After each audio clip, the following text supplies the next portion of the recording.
Hello Eel, and how you day be goalie? Today, and welcome back to How You Doing Cars. And today we are looking at the 2007 Mercury Mountaineer Premier. This is Valley 2007 car, Eel. This is very, I'll show it on there. See the Mercury, the Premier, the Flint Firebird Eel. Very good, Eel. Many problems with the car. We're going to go over all the car today, Eel, and take it out on a test drive as well, Eel. So let's begin with the showcase of the 07 Mountaineer, Eel. Very good, Eel. We are in the woods, Eel. The canoe spot is over there. Alright, anyway, Eel. So let's go ahead and start the car first. It does run, which is a good one. This one runs very good. For sale in Port Huron, Eel. Port Huron, Eel. It's for sale in Port Huron. So you start it. Look at that. Beautiful. Check engine, Eel. You must check the engine, Eel. Check the fucking engine, Eel. As you can see, it is on. It has many problems, Eel. Many. I'm going to show you the problems with the car, Eel. Alright? So, for one, okay, it is an Eel. Alright, no. But what's actually wrong with it? Well, for one, it has some electrical issue. I don't know what it is, and neither do the mechanics. Okay, I've had the throttle replaced. They thought it was the throttle because it was like all like grindy and whatnot. Okay, they fixed it. It was good for about 2 days, and then it started doing it again. The hesitating shit, and I'll explain what that is in a second. Okay. It also has a bad AGR valve. I will get that fixed though before I sell the car, Eel. So the check engine light is not on anymore. That's why the check engine light's on. But this hesitating shit, okay? So let's say you're driving it, okay, on cruise control too. Let's say you have it on cruise controls while you're driving it, okay? Okay, it drives all good, you know, nothing wrong. And all of a sudden, you get a loud boom, and then you jolt a little bit because it jolts a little bit, and then you get a wrench icon in the front, Eel. You get a wrench icon, okay? That is not good, Eel. Not good at all, Eel. And then what will happen after that? Your cruise control is disabled. You cannot turn it on. I don't know why that happens. It also hesitates when you throttle it as well. So let's say you pulled out kind of close to, like, say you turn right, there's a car coming, you pulled out a little close, you want to accelerate. This car, you gotta fucking floor it to do anything, and then it'll like hesitate too. Like you'll be like this. Watch. You'll be like, and then you'll go. You know, it's like, you know, and it makes like a bunch of noises, like it's like or whatever. That's very good. A very good feature of this car, Eel. All right. It also has quite a bit of rust as well, Eel. Okay, it has some rust. Okay, more than the Explorer did. The Explorer had less rust on the exterior than this car did. All right. But before that, let's go ahead and show you the engine, Eel. Let's show you the engine. Here, Eel. Okay. We will release it, Eel. All right. We release it for the Mercury Mountaineer. Okay. Now, luckily, this one doesn't have chrome. This one doesn't have chrome, which is a good one, Eel. Okay, there we go. Okay, shocks still work, which is good. Eel, okay, here you go, V6, Eel. 4 liter. There you go, Eel. As you can see, it is. Oh, see, I bet you that was the wrench thing right there. Did you see that? I bet you. Oh, no, it wasn't. Okay, never mind. It wasn't. Not yet, at least. But as you can kind of see, it's, you know, it's revving less and then revving more, you know, and that's the problem with this car. That is the main problem, Eel, and that is why I'm getting a different car pretty soon, Eel. It may be because of this.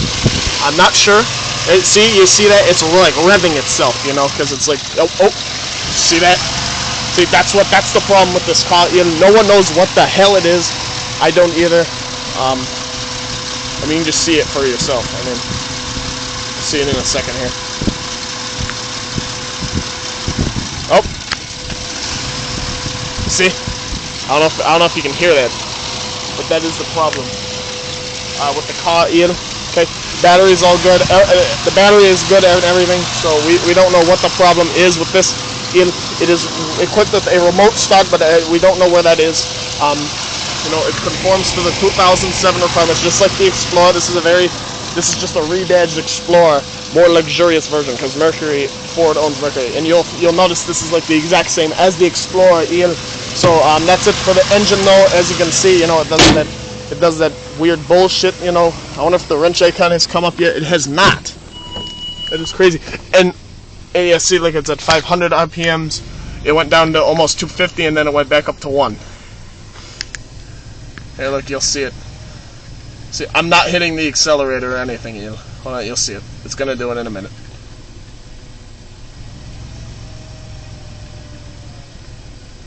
Oh. Alright, well, you know, it fluctuates. Sometimes it's better, sometimes it's worse, you know. But a main thing with this car, though, Ian, is for some reason, if you drive it like 100 miles and then the next few days after, it's going to run like shit. But if you just drive it like not that much, it will treat you better. It's very weird. It has an attitude. That's what I say.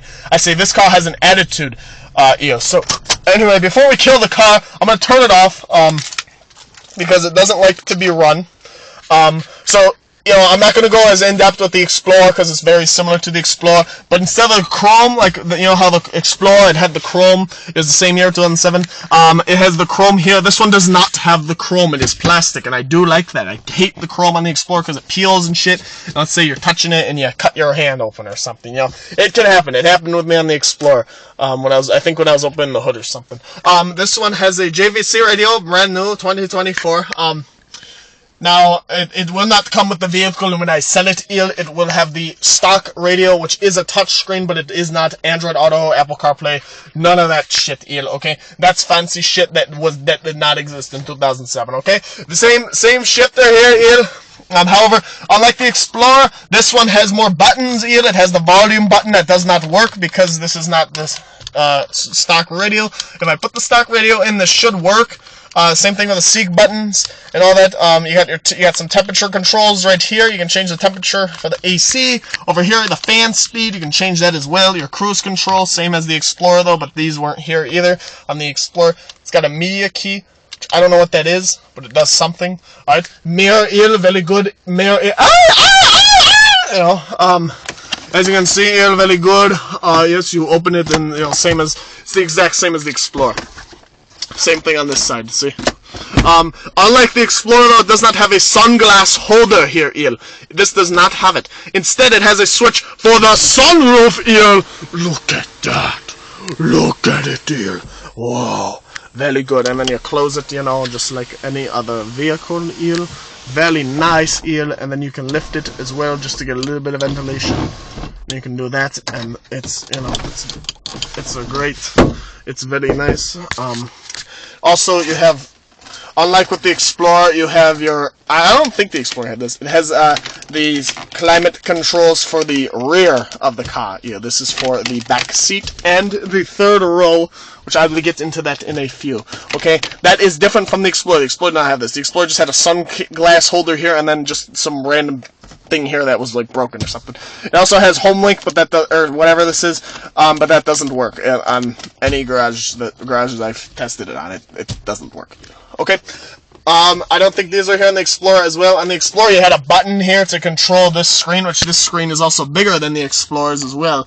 And it actually shows like icons, whereas the Explorer's does not, okay? So that's different.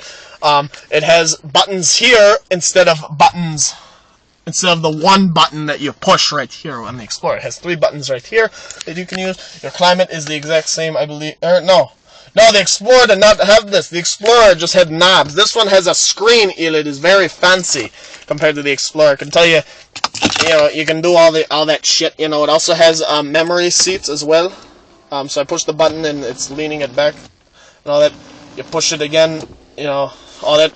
Another problem with this car, is the ignition. The ignition is loose on this car, what do I mean? So let's say you start it. I'm not going to start it, but sometimes, a lot of the time, the fucking lights come on because it thinks I'm about to pull the key out even though I'm driving the car. That's one thing it does. Now, this doesn't affect me because I have my seat all the way back, but if you don't have your seat all the way back, it will push the seat forward on you.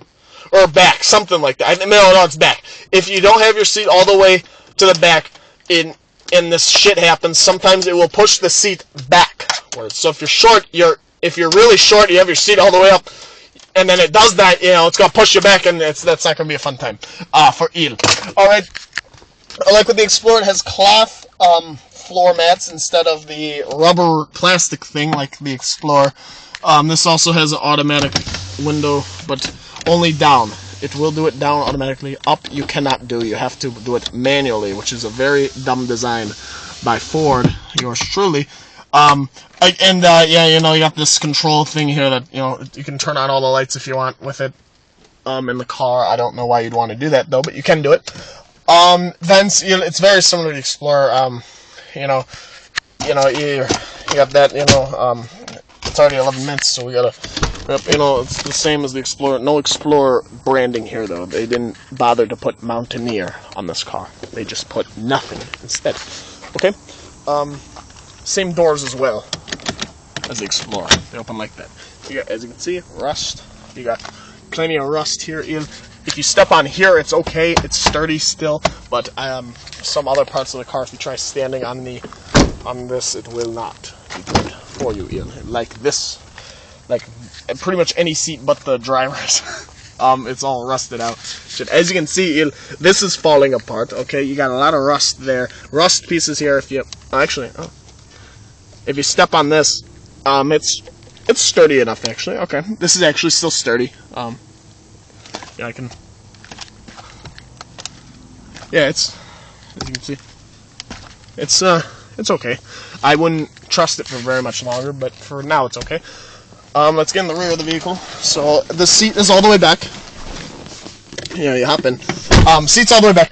I don't have very much leg room, but they can't all be winners. Okay, so back here you have vents up here. I wish I could zoom out, but I can't. You have vents here that you can move around, at the top and at the bottom as well for your legs, Very nice, You also have this thing here for the car charger, and leather seats back here as well,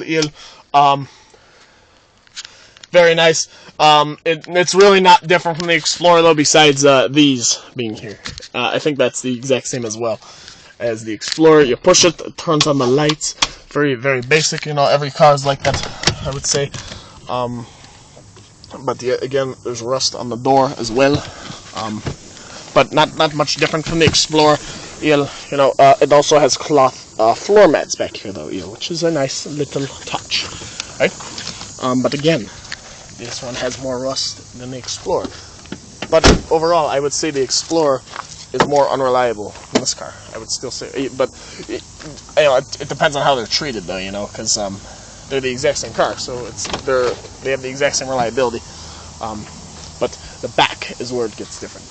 This is a lot different from the Explorer's back. All right, I will show you. All right, for one, there's a speaker and a subwoofer back here. Okay, that is stock. Okay, you have vents as well and a light. You turn on the light, and the light comes on. Fairly nice.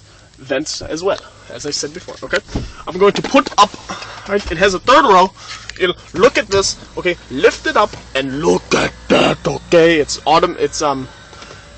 automatic only. You cannot do it manually, which is a pain in the dick, and I will explain why in a second. As you can see, fold that up, and there's your third row seat. We will climb back there in a second. Okay, all right, right side. Okay, up, and the damn thing doesn't work.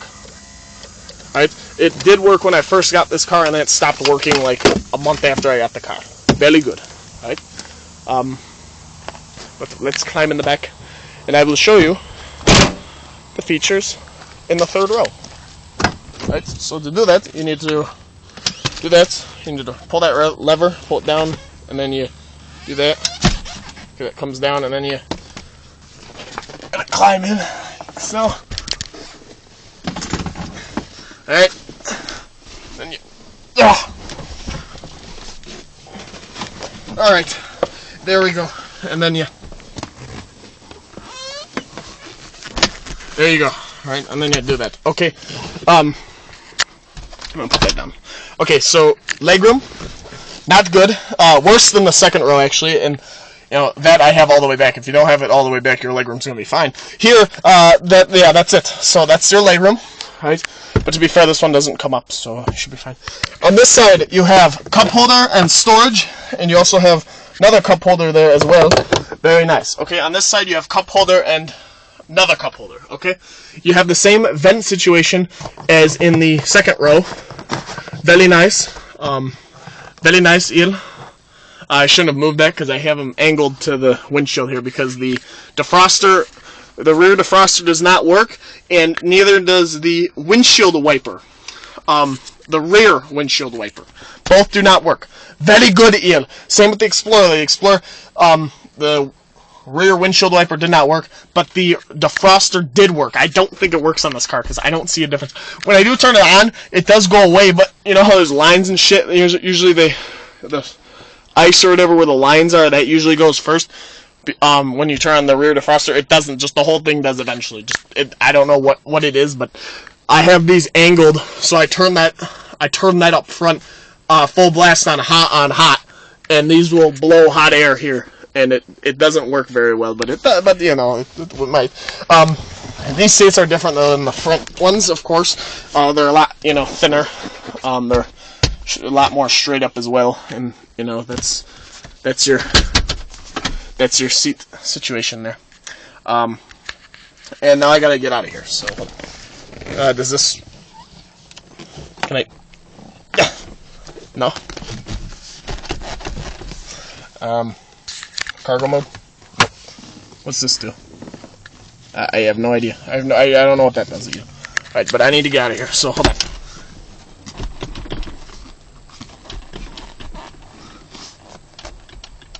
Why is that moving so much?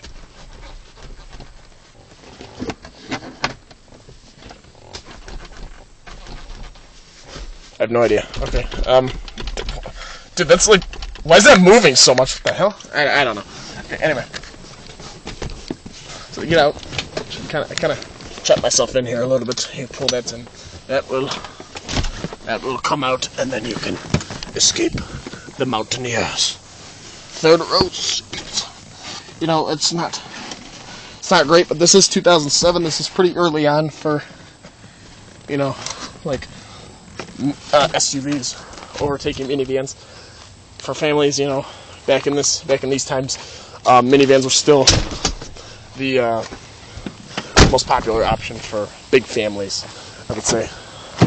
But this car does have third row seating, so even if only one of them still works to this day. But the other one used to work back when this car came out, back when this cellular phone came out. Okay, there you go. Again, no way to do it manually, which is stupid, because if it breaks, and you have to get this whole fucking, there's like a motor in here, you gotta tear out and get that fixed, which I'm not doing, because this car isn't worth the money to do that. Again, here's your windshield wiper that doesn't work. It's supposed to pull out more, but it's so rusted it doesn't. So that will never be replaced. Other features, you got the backup camera, which is not from the factory. You have your Mercury branded shaders here. These are from the factory. Very nice. Okay, this side is where things get bad for rust. You got rust here. You got rust all over here. Like, this is really bad right here. The rust all over here. This is not sturdy. I mean, just when you can, this is you do not want to be stepping on this. I have to warn people, don't step on that. So yeah, but again, it's the rear seat. There you go, rear seat situation there. This side as well. Again, passenger seats. This is also bad as well. This is also starting to. I can't point today. It's rusting here. As you can see, rust all over. Rust here, all over the door, and this is also loose. Because Ford doesn't know how to design cars very good. Here's the passenger seat. Though you have quite a bit of room, you have room. You have a fucking bug on it as well. We'll get him off of here. Okay, you got your storage here. It's very similar to the Explorer, just a little bit nicer. You do have power seats on both the driver and passenger, which is very good. The Explorer did not have that. The Explorer had a manual passenger seat. This one has a power. But what it doesn't have, though, that it, for something, it's really weird. It has power. You can move it powered, but to recline it, it is manual only, as you can see. And to do whatever, I think that's lumbar or something, that's also manually done as well. Whereas on the driver's side, which the Explorer did not have on either side, but this one has it on the driver's side. It has power lumbar and power recline as well, as you can see.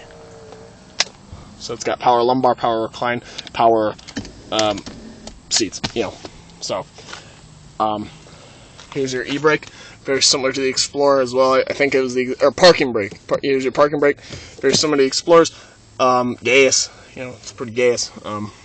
But yeah, that's I think that's it though for the Mountaineer.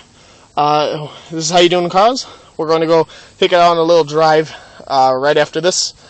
After this little little commercial break, and yeah, we'll be back driving the Explorer. Alright, here's the commercial break. The Mercury Mountaineer. Okay, let's go ahead and drive it now. Alright, Ian. Now we are driving the Mercury Mountaineer, the 2007. So as I said before, there are some problems with the car. But it does drive okay, Ian. You know, you drive it to, I have driven it to, you know, Port Austin a bunch of times going up north. I've driven it to Macomb County, you know, area. I've driven it to Lansing. You know, it'll get you where you need to go, you know. There might be a cop. Sorry. No, it wasn't a cop, it was a Tahoe though. But you know, it's a decent car, a very big car. But you know, it's got its problems. It's, you know, it's a 18-year-old car. Of course, it has problems. But you know, we're running to the post office right now to drop off my Cali package here. That's what we're doing. So you know, it drives okay. You know, it's got its fair share of problems, like the check engine light, for example. You know, but overall, it's an okay car, you know. And then there you go, it did the fucking wrench thing again, and now it's gonna hesitate and shit when it comes to accelerating, you know. So that's always good. And of course, when I stop at stoplights, you know, it might turn off. You know, it might turn off. I have to put in neutral and turn it back on. That's always a good one, Eel. I love it when it does that. It's excellent, excellent Ford quality. I love Ford so much, Eel. Next car will not be a Ford car here, because they give me too many problems and I don't like it. But yeah, you know, it's okay. You know, I got the dash cam, so I can say, you know, video spy hand, just like the German guy. And you know, you drive it to Flint. You know, it's a good one. And hip hop turkeys. You know, I drive it to Bradshaw's house in St. Clair Shores. It drives all good. You know. It turns good, you know, I'm turning right now, all that fun stuff. You know, I've had this car in my family since like 2012, so that's a good one here, right? You know, we got the LG chocolate you want, here. LG, I recorded the LG. Yeah, you know, but it's okay, you know, it drives. Sometimes it drives like shit. If you drive it far and then you drive it again, like the next day after you drive it far, it's gonna give you attitude. I've noticed that it has an attitude. So if you don't drive it very far for a while, it'll be kind to you. If you drive it 100 miles a week or something, or if you drive it like 100 miles like I do to go up north, you know, for the next few days after that, it's gonna bitch at you. You know, that's how it is. That's how it is. Unfortunately, Eel. Very unfortunate car.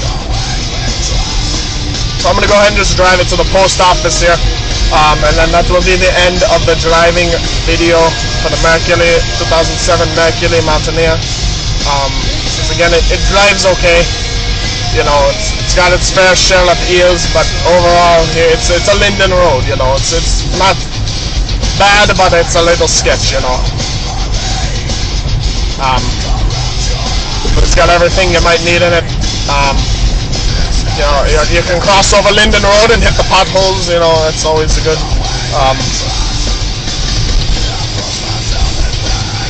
Yeah.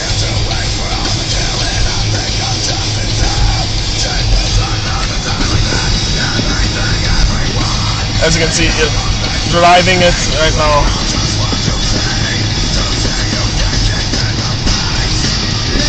But again, those electrical problems or whatever they are, you know, they do kick in sometimes, you know, but it'll get you to where you need to go as long as you don't need to go to like Fargo, North Dakota or something, somewhere fucking 1,000 miles away or something.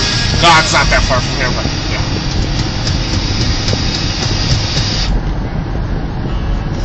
And the AC, of course, if you have the AC on like high, it will bitch at you about that, and it actually is worse if you have the AC on than if you don't. If you don't have the AC on, you'll be okay.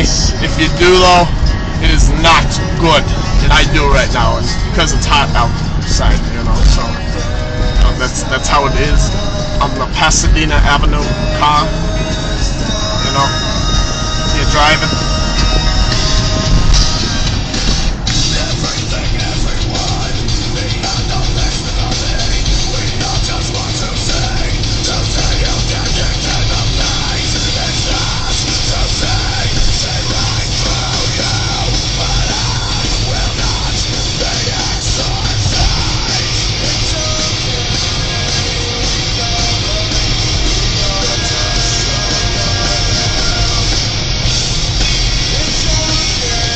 Alright, Eel, here we are, the post office, Eel.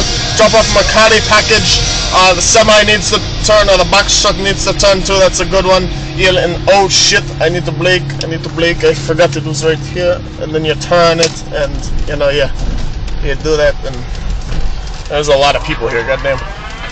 So then you fucking park it like this, Eel, at the Target in Flint. And here we are, the post office, Eel. So that is it for the video, Eel. 2007 Mercury Mountaineer, Eel, for sale. Port Huron, Eel. Very good car, Eel. It runs good, Eel. You know, and that now, you know, that you won't get that now, but you know, it runs. Energy chocolate, you know. Sunroof, Eel, you know, it's good. Alright, anyways, nothing happened. That is it for the 2007 Mountaineer for sale. Port Huron, Michigan. Call 810-888-8888. Alright, take care. Have a good day. Bye bye.